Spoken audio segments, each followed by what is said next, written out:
challenges. Escalating cost of essential household commodities, high fuel prices, rapid depreciation of the Kenya shilling, and spiraling public debt were threatening to ground our economy. My administration has worked hard and consistently so that today, the prices of essential commodities like unga have dropped from 240 shillings for a 2-kilogram packet to Kenya shillings 100, majorly attributed to our fertilizer subsidy program, the resilience of our farmers, and good rains that were given to us by God. During the period, we reduced the price of fertilizer also from 7,500 to 2,500.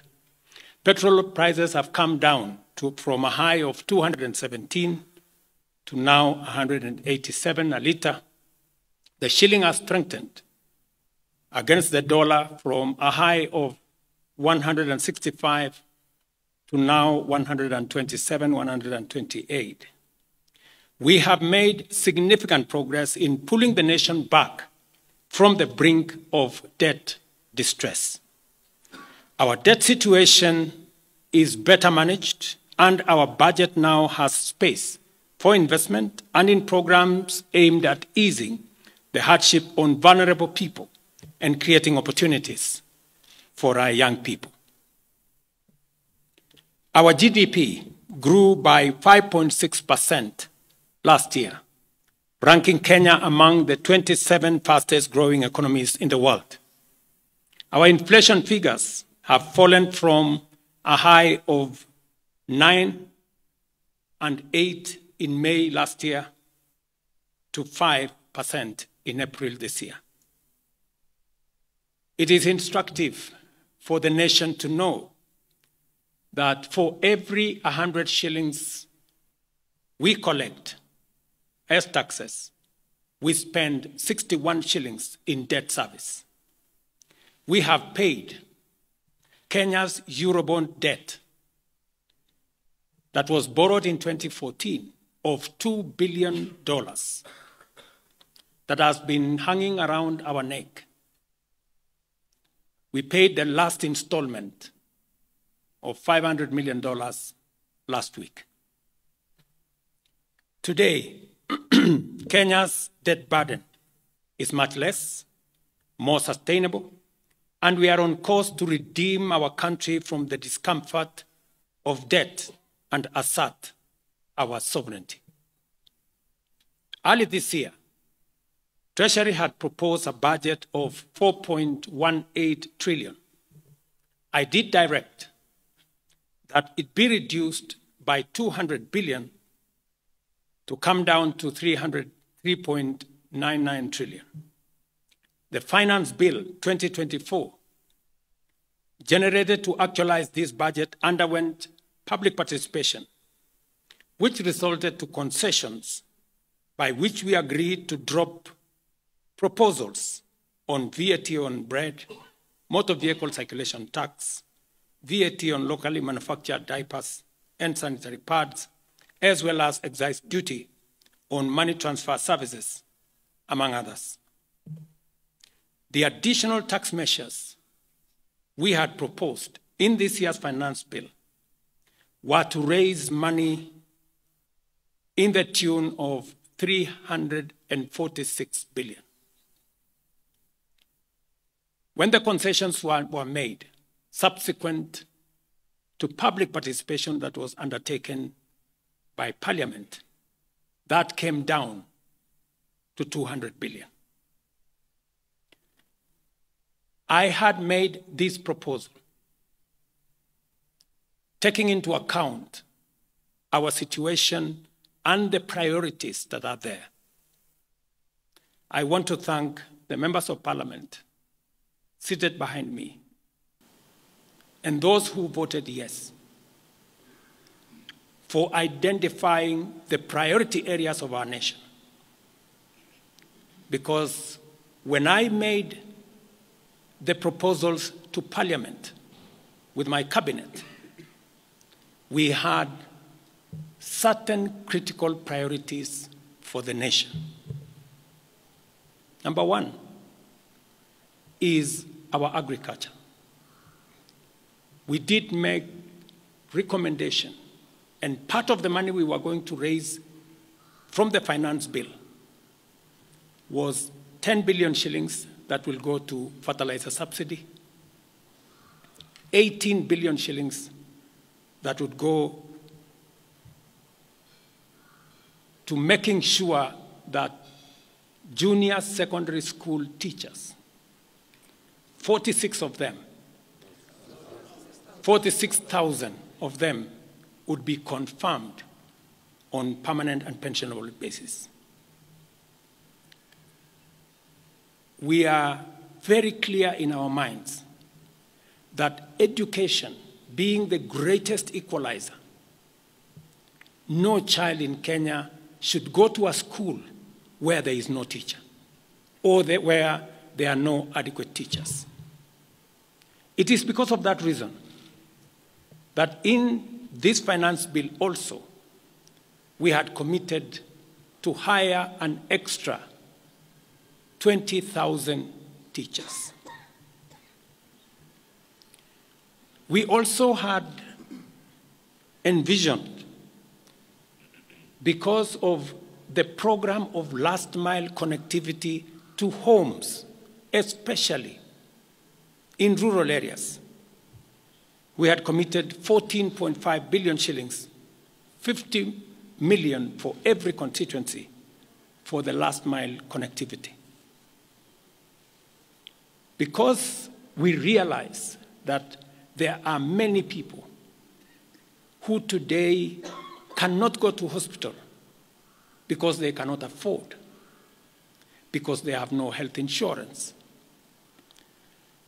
We had committed 6 billion shillings to operationalize our universal health coverage plan that would make it possible for every citizen to have a health insurance, those who cannot afford to be paid for by the government of Kenya, and to also operationalize the chronic illness fund that would make it possible for those who suffer from cancer, diabetes, hypertension, to be able to go to hospital, be treated, and go home without being asked for any money.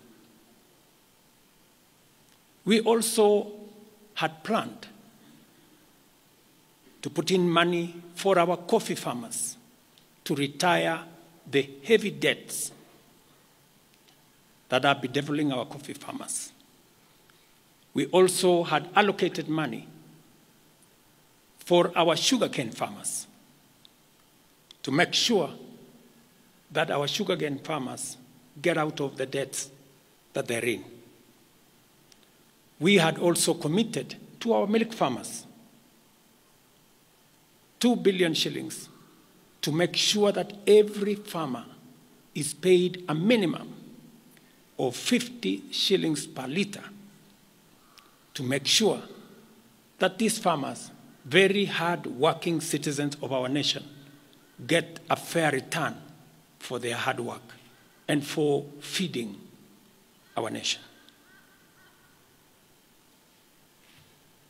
And that is why I commend these members of parliament for agreeing with us that all the priority areas I have mentioned were the right priorities to be funded.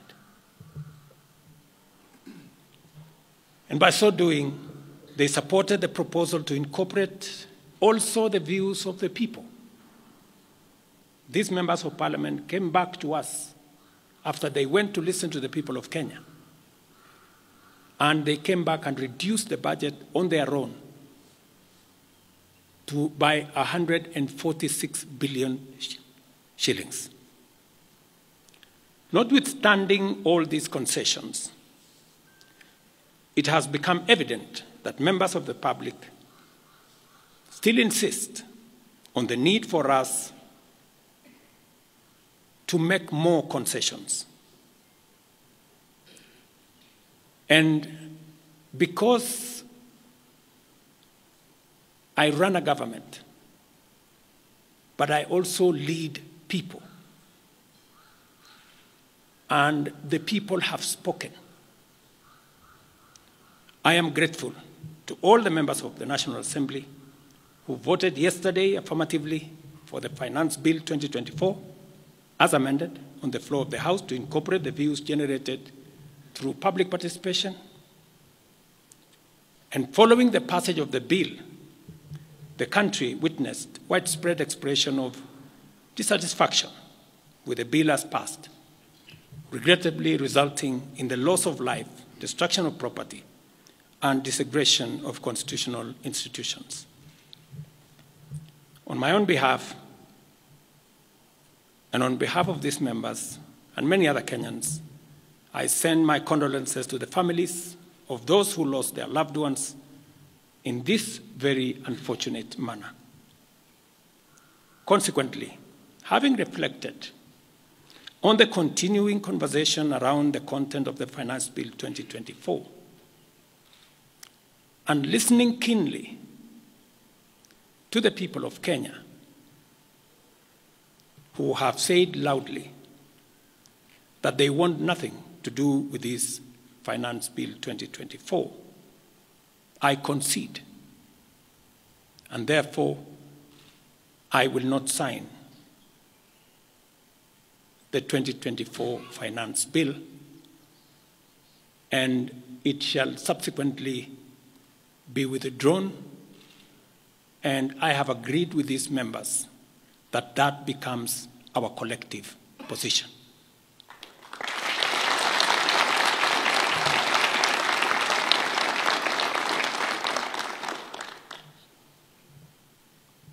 Accordingly, there is need for us as a nation to pick up from here and go into the future. And I am therefore proposing that because we have gotten rid of the Finance Bill 2024, it is necessary for us to have a conversation as a nation going forward. How do we manage the affairs of the country together? How do we manage our debt situation together? How do we work on the budget with the deficits that now exist together? And as I committed last Sunday, I will be proposing an engagement with the young people of our nation, our sons and daughters, for us to listen to them. As I said on Sunday, listen to their views, listen to their proposals, their ideas, their concerns, and what they think we should do better as we go forward. I am also recommending a multi-sectoral, bipartisan, multi-stakeholder engagement from civil society, religious organizations, professional bodies, for us as a nation to speak to the future of our country, again, together. And this will be on matters that are contained in the bill and matters that the people of Kenya have canvassed in the conversation that has been going on.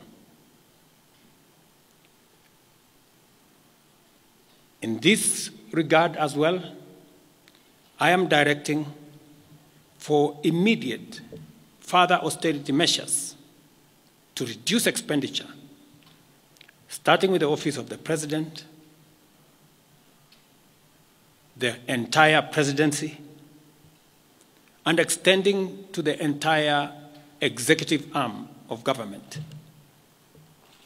Operational expenditure in the presidency be reduced to remove allocations for the confidential fort, reduce travel, hospitality, purchase of motor vehicles, renovations, and other expenditures. This will cover the entire presidency and also the executive arm of government. I also propose that equally, Parliament, the judiciary, and county governments, working with the National Treasury, also undertake budget cuts and austerity to ensure that we do live within our means, respecting the very loud message that is coming from the people of Kenya.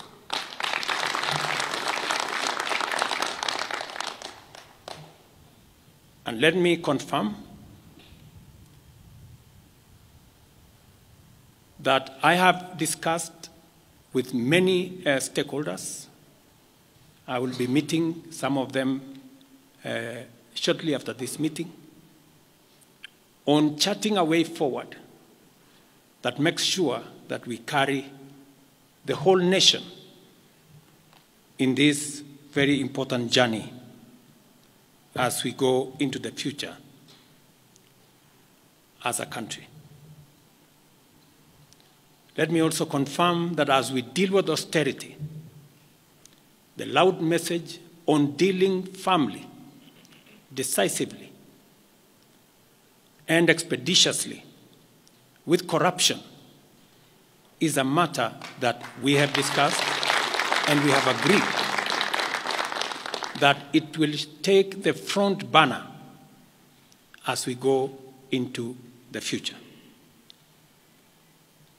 We will continue to do this and carry out this very important conversation. And I want to remind us that we should proceed within the foundational principles upon which our nation is founded, namely constitutionalism, adherence to the rule of law, and respect for constitutional institutions. We must continue to operate within the parameters of the law. I thank you.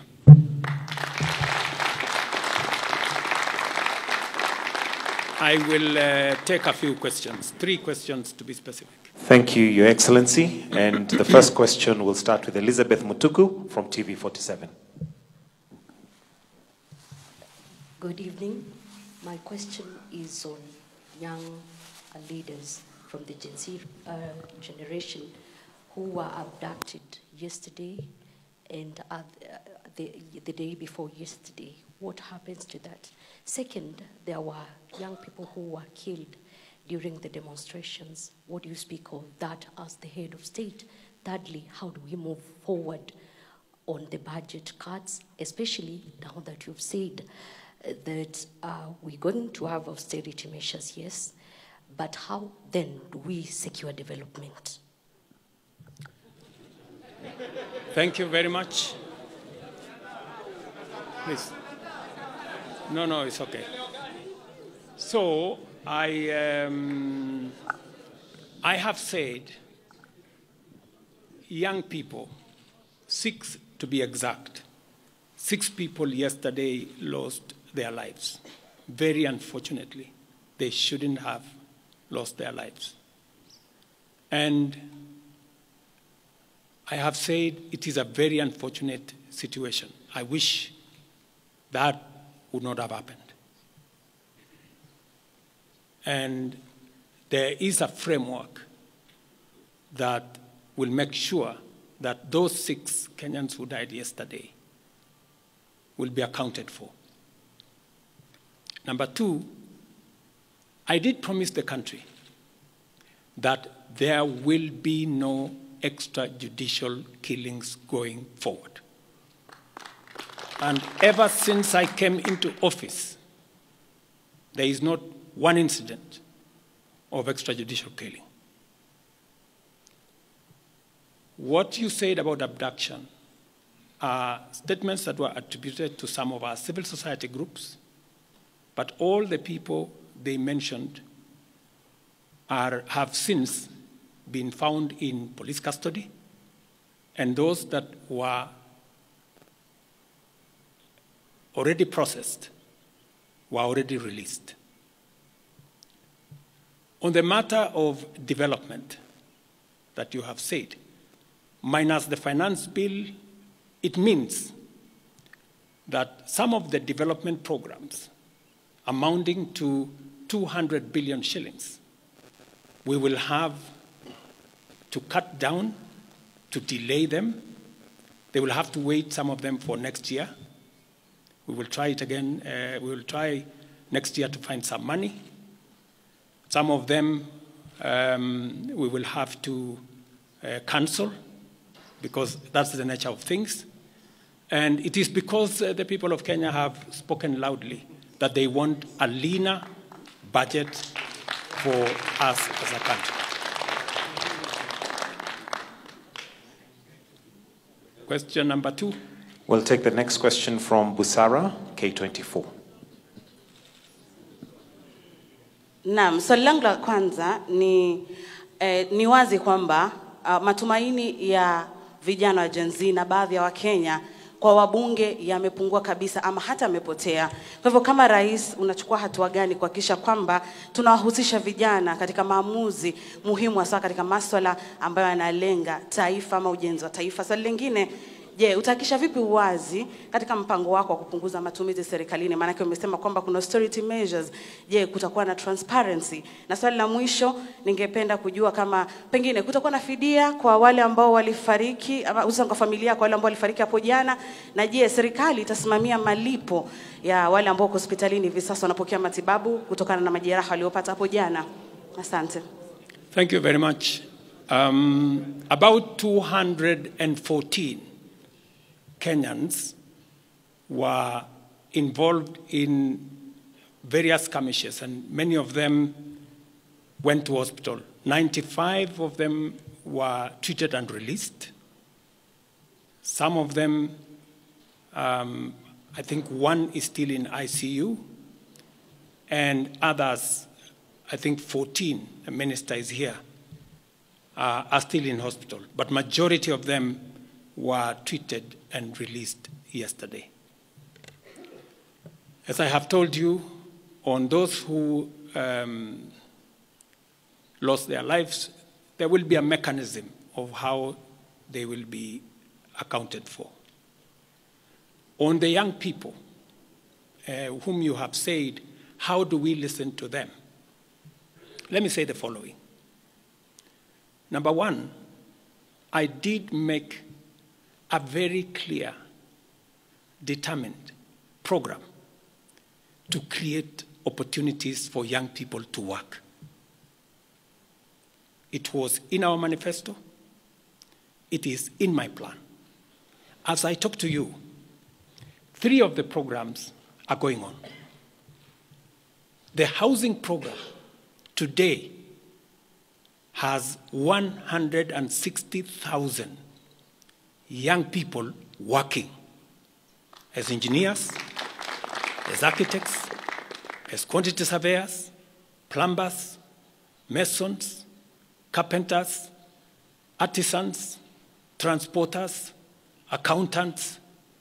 We have 160,000 young people working, because I did take the decision that if we don't deal with millions of young people out of school, out of college, who have certificates and they don't have jobs, they will soon become a very big challenge for us as a country, as we are witnessing at the moment.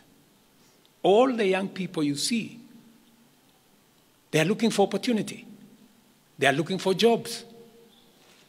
And that is why our housing program, once it is fully rolled out, we will have a minimum of 500,000 young people working in our housing program.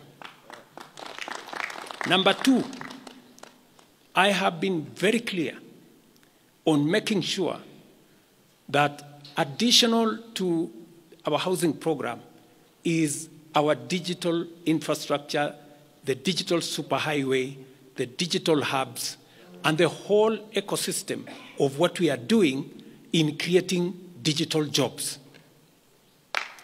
I was in Ruiru with Honorable Kingara, who's right there, not more than a month and a half ago, launching a hub that will hire 4,500 young people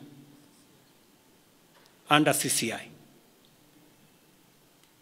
In this budget, we had added 10 billion shillings to CDF for them to be able to construct ICT hubs in each ward in the Republic of Kenya. That would give opportunities for 200 to 300 young people in every ward to access internet, to be trained, to have a hub, and to monetize their digital skills. We will still find another way of implementing this plan, even if we have to cut back on CDF, if that is what is going to happen. Again, because we believe that young people deserve opportunity. As I talk to you, we've just concluded 3 bilateral agreements, one of them with Germany, on export of labor. Because we have negotiated with many countries who are interested in the high skills of Kenyan labor. And we have an ecosystem, we now have a plan on how we are going to make sure that the young people in Kenya get opportunities to work either in Kenya or outside Kenya. In fact, just last week, I saw on the headlines of one of the dailies, there was a gentleman from my village. He was put on the headline. And he said he operated from where I used to operate, selling chicken. That's why they put him in the headline. And his complaint was, you see, the president has not done well because in this village, many people are going to look for jobs outside Kenya. That gentleman did not know that those people in our village that have gone to Saudi Arabia or UAE, I am the one who supported the program for them to go as part of the export of labor. So he thought that those people were going away because there were no jobs in Kenya. But it is part of this plan I have kept on talking about, because I think it was called Misoy or somebody. If you go and check the headline, I think of last week, Thursday or Friday, he was there. He didn't know, the good young man, that I think we have almost 500 or 400 and something people around that village that have actually gotten jobs outside Kenya. And they are changing that village. And that is actually an admission by that gentleman that our plan on export of labor is working. And number two, that when we committed ourselves to making sure that we create opportunities for young people to work, we meant it. So we have a program on housing, we have a program on digital jobs, we have a program on export of labor, we have a program on the whole manufacturing sector. Let me give you another example. Now I'm talking this as a leader. We deliberately, last year, said we cannot continue to import products that we can manufacture in Kenya. One of them was clinker, cement, furniture, steel. What has happened the last 1 year? Very many, in fact 5 to be specific, companies have sought licenses in Kenya to do clinker, to do cement. And last year, because of what we did, we reduced the import of clinker by 95%. We saved foreign exchange. We created jobs locally. I was in West Pokot with my Minister for Industrialization. I'm sure the members of West Pokot, they are here. They were there with me in West Pokot, opening a clinker factory that now hires 2,500